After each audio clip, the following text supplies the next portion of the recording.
Magandang umaga po. Actually, ngayon po, hindi kailangan or hindi prerequisite sa pagbabayad yung Certificate of Completion. It is only for post-audit purposes. Our inspectors check, and then it's kept on file, whatever findings they may have. And then in the course of the post-audit, kasi tuloy-tuloy naman ang pag-audit niyan, nagiging reference po yon. But as a prerequisite for payment, hindi po talaga rini-require yon.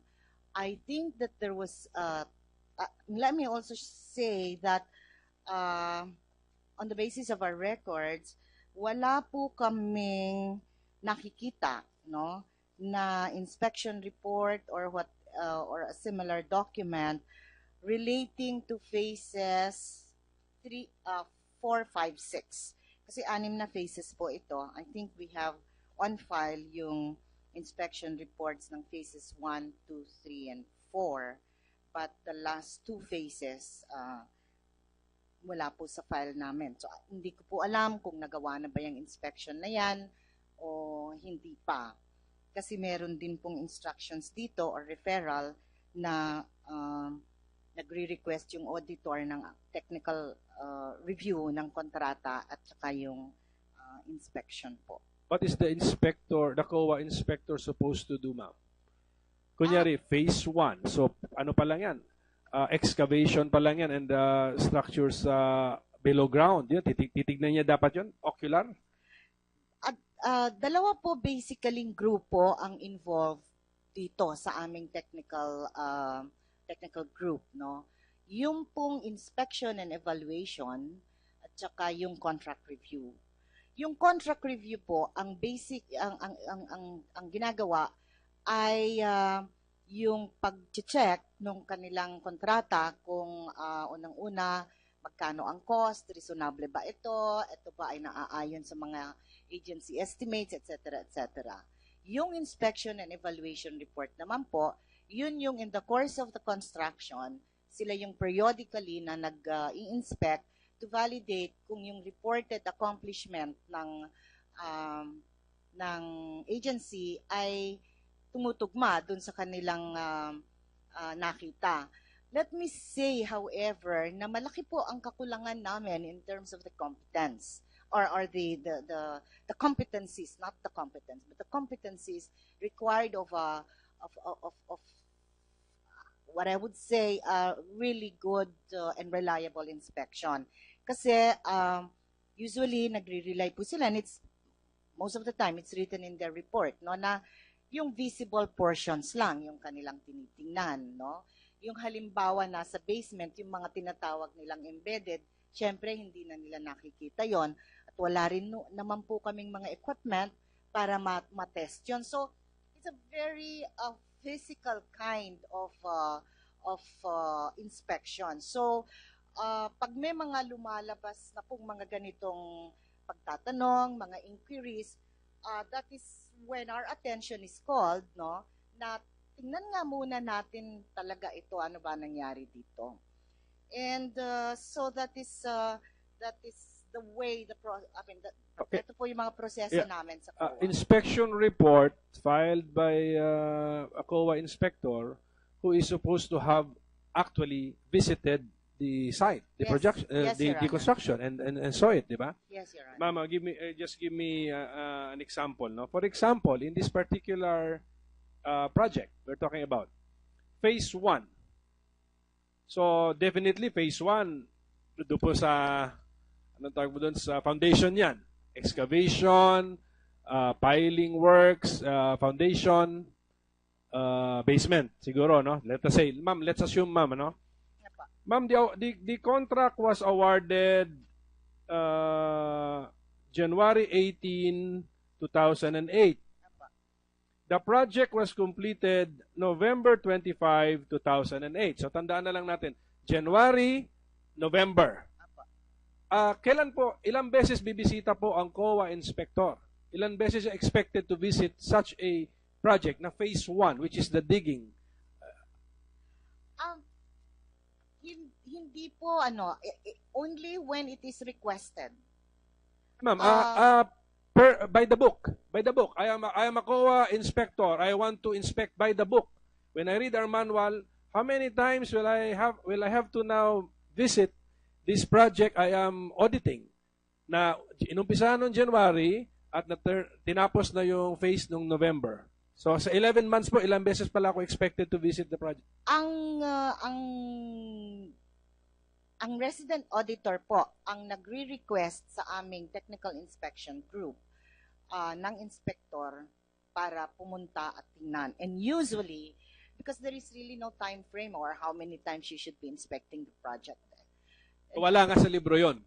Wala sa manual nila. But usually Okay. po, yung pag may accomplishment report, yung ahensya, yun yung parang trigger para i-validate ng aming task kung tama ba. Kasi pag sinabing 100%, then papa-verify ng resident auditor, yung pala 55% or 100% naman pala talaga. So, Ma'am, ulitin natin. No?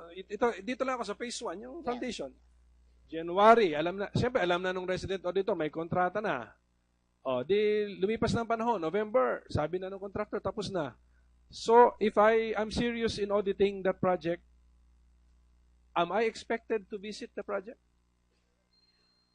At least once in 11 months? At least once, Your Honor, yes. Where will we find that at least once? Is As it in your manual? Is it in your instructions, in your regulations, in your rules? It is part of the audit process because the resident auditor is the one that refers or makes the request for inspection sa aming technical group. Kasi magkahiwalay yung resident auditor. Yes. So, sila yung kumbaga yun yung trigger namin. Pag may request na from the resident auditor na i-audit na paki-inspect nga ito. So, do residents auditor operate on the basis of a manual? Ay, meron din po, meron. What is written there, ma'am? Do they have to make an ocular inspection of an infrastructure project? Kasi ang gusto ko sabihin, kasi sinabi niyo ma'am kanina na sige ma'am, consult mo.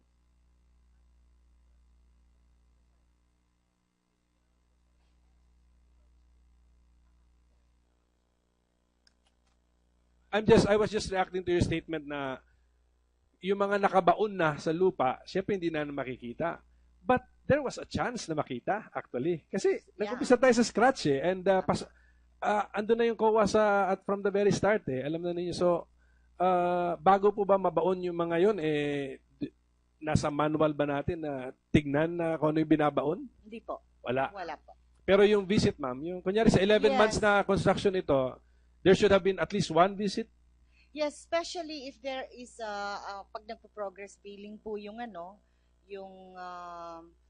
ang tawag nito, yung contractor, at usually pag may progress billing, meron silang kasamang accomplishment report, and then the agency naman will certify, for example, na oo, ganito nga, tama yung accomplishment, it's just a percentage, by the way, no?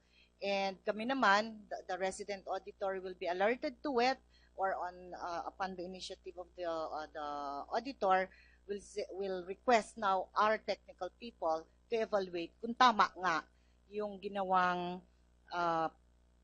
accomplishment report ng contractor at yung sinertify ng agency. So that there is no hard and fast rule or a definite time period within which such inspections or evaluations should be made.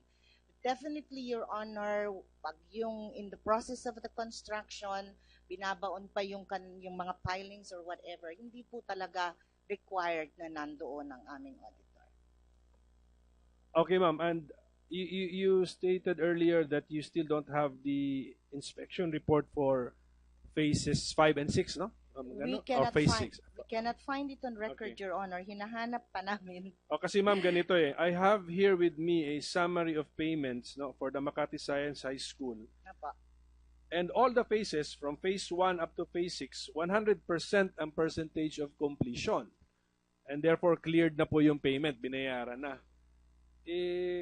kami po na hindi auditor at hindi engineer, kami po yung nag-ocular, hindi pa talaga tapos eh. Okay. And that is the reason, Attorney Bondal, na sinasabi mo na although you're a Makati resident, actually you were once upon a time a candidate for mayor of Makati, you cannot enter floors 8, 9, and 10. Kasi nga sir, hindi pa siya tapos, and lalo na sa yung 8th floor, meron pang electronics lab doon na may mga protruding pipes na kung maglalaro mga bata o kung madapa, delikado. So tama nga na off limits yung floors 8, 9, and 10. And 9, of course, sa 10, which is a balcony supposed to be of a theater, you could fall off the unfinished balcony. So it's not really finished, ma'am. Your Honor, unang-una gusto kong linawin, ano yung term na clearance? Kasi palagi kong naririnig, cleaner ng COA. Please clarify. Hindi po kami nag-clear. Yung aming inspection report, as I said a while ago, is for the record that it has been inspected at that particular point in time, at ito yung nakita, and we will use that as a reference for post-audit. So, hindi po kami nag-clear. Okay? Second, hindi rin po required na meron kaming quote-unquote clearance bago magbayad ang ahensya. The decision to make payment on any government contract or transaction is an agency or management decision. We do not interfere with it, Your Honor, precisely because it will put us in a conflict of interest situation. Dahil nga, pag nakialam kami, ayan, sige, pwede nyo nang bayaran. And then later on, may makikita kami, nag-iba yung auditor, medyo mas matalas sa mata. Hindi nyo dapat binayaran. So sabihin sa amin, clear nyo na eh. That's why we do not get into that. And I just want this to be put on record because, palaging sinasabi, naririnig ko na cleared na ng COA, cleared na ng COA. Sometimes ma'am, they use the fact na walang notice of disallowance or an audit observation na wala kayong ganong mga issuances, ang sabi, clear nyo na. Is that, hindi po. Sige hindi po, can you explain ano po yung importance po nun? Kasi meron po tayong tinatawag na term na kapag ang isang transaction ay passed in audit, ang ibig sabihin, particularly and specifically tiningnan at inaudit yung proyekto na yon. Siguro kailangan po din nating maipabatid sa ating mga kababayan na ang proseso ng audit ay hindi 100% na binavalidate namin o chinecheck lahat. Wala po kaming kakayahan nun. At kahit sinong auditor sa bansa, hindi po magagawa yon. Because that is by sheer volume, parang dinoduplicate namin lahat ng transaksyon ng gobyerno pag ganon. So, ang audit po ay done usually on what we would call a test basis. Meron po kaming mga konsiderasyon na tinitake into account. For example, yung risk assessment namin. Ito ba ay napaka-risky kung hindi nating tingnan yung the possibility na may misuse of funds. So that is one criteria. Kung minsan meron ho kami yung sample size na kapag say nakita mo yung 30% ng transaksyon na ganito, these are usually used for recurring transactions, no? Is already an indication na kung anong finding namin doon, posibleng ganon yung lahat. So, marami hong pamamaraan, hindi namin tinetest lahat, okay? Now, there are times when kagaya nitong Makati Science Building, no? We looked at the audit reports in prior years, no mention at all of the Makati Science Building. In fact, ngayon ko lang po narinig itong tungkol sa Makati Science Building in particular, no? That does not mean to say, however, na napass na namin yun in audit. So ngayon na meron pong mga usapin, mga pagtatanong na nakaka-call ng attention namin, tinitingnan ho ulit namin yon. Meron ba po kaming otoridad na gawin yon? Opo. Under our charter, which is PD 1445, no, gusto ko rin sabihin to kasi palagi ko rin naririnig na tapos nyo nang tingnan yan, hindi nyo na pwedeng balikan. Pwede po. Under PD 1445, we have what we call a 3-year look-back period, no? Na parang within 3 years after we have passed in audit something, ito passed in audit na, pwede pa ho naming balikan. Mano pa ho yung hindi pa passed in audit? That's one. Pangalawa, meron na pong mga decided cases by the Supreme Court kasi this question was already raised in the Supreme Court before, Your Honor. And the Supreme Court said, no, you cannot prevent the Commission from looking again at the transaction, whether it was passed in audit or not. Because if we are going to say otherwise, then parang the government is now being held hostage by mistakes or neglect of its own agents in the past, which I think is not good governance. So, batas po at saka jurisprudence, which is also batas, ang nagsasabi mismo sa amin na pwede ho naming tingnan. No? Pangatlo, yung ombudsman law.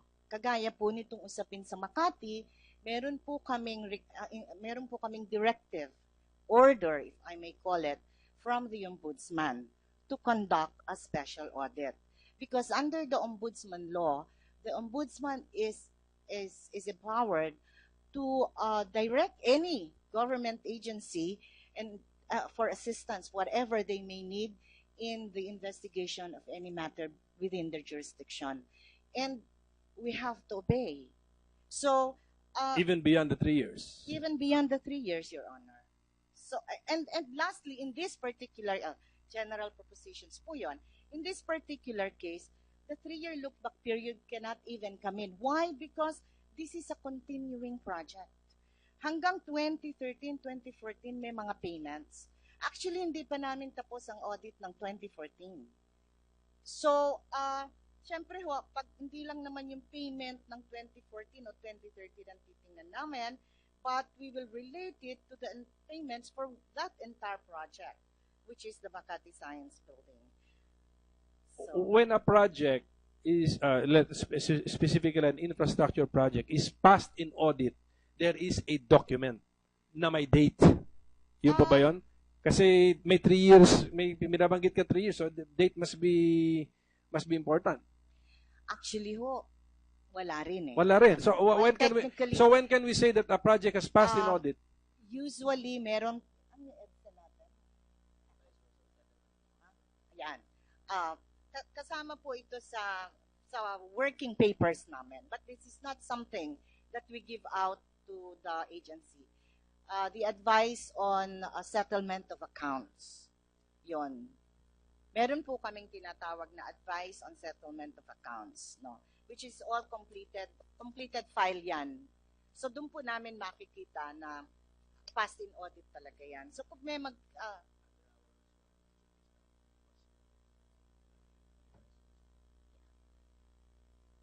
So kung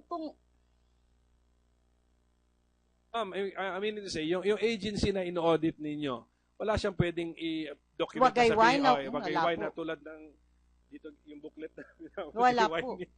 Walang ganoon eh, wala. Wala po. Okay. So wala po. Mr. Chairman, Senator Trillanes, just like to ask Chairman Grace Pulido tan. Ma'am, yung kasing claim na yon, ano, yung sinasabi ninyo, I think you've heard it also.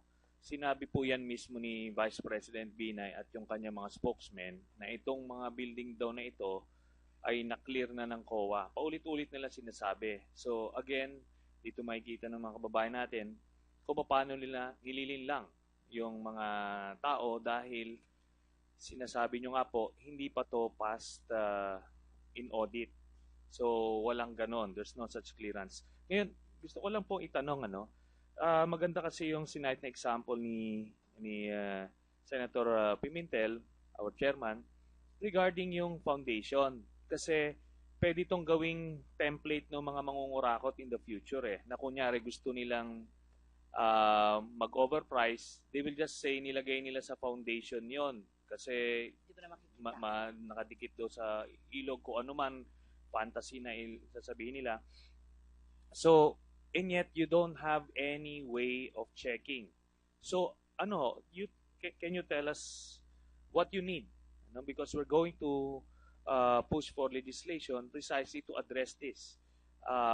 Kung kailangan nyo ng itap yung DPWH for kanilang technical expertise. Pero mas maganda kung meron kayong in-house technical expertise in this regard. Even yung pagkuha ng equipment, baka merong scanner dyan that can check yung underground para maano lang natin. Pero para lang hindi kayo blind in that regard. Kasi I understand, because of the post-audit regime, yung sinasabi ninyo, hindi nyo na nga kailangan yung ma-clearance because nung pre-audit, maaaring kailangan ito. So that's how I remembered it. So ngayon post-audit na, hindi na kayo obligadong mag-intervene while the project is ongoing. And ang magiging problema natin, kunyari na ibaon nila doon, kine-check nyo, overprice, hindi nyo makikita kasi wala naman talagang ibinaon, lahat dokumento lang. So ma'am, probably can help us out on that and we will coordinate with your office para magawa natin kung ano yung kailangan po ninyo. Paano kayo matutulungan? Opo. Taon-taon naman ho ina-address ho namin yon through the budget process. Dahil malaking pondo rin po ang pangangailangan namin para sa capacity building ng aming technical staff. But of course, we do not get everything that we wish for. So what do? We continue with the whatever relevant training we can give them through the international, through our international network and the group, no? The Intosai, the Asosai, yung mga ganun po kasi meron naman po kaming mga trainings na ganyan. And then pangalawa, we also engage with professional groups dito sa atin, kagaya ng UAP, yung mga... meron pa isa. Ma'am, we didn't hear you. I'm sorry. Professional groups like... like professional groups like the UAP, yung CICT sa engineers, yung construction industry association of the SIAP of the Philippines, tapos sa University of the Philippines po, yung ating National Engineering Center. In fact nga dito sa ating usapin ngayon sa Makati, dahil wala po talaga kaming karampatang kakayahan, we are working together with the with the UP School of Engineering in doing all these technical studies. So parang, of course, these are stopgap measures, but in the long run, we really would like to be able to capacitate our engineers to be more effective in the kind of work that we do. But really, Your Honor, it is very hard because the COA is only one institution, and I don't think that it is also practicable to have all the kinds of disciplines or expertise in-house.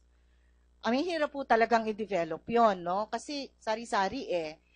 Kaya nga, ang sa akin, yung at least in my term, ang naging direction ko po, yung makipag-engage dun sa mga different professional and training institutions para kanya-kanya pong expertise.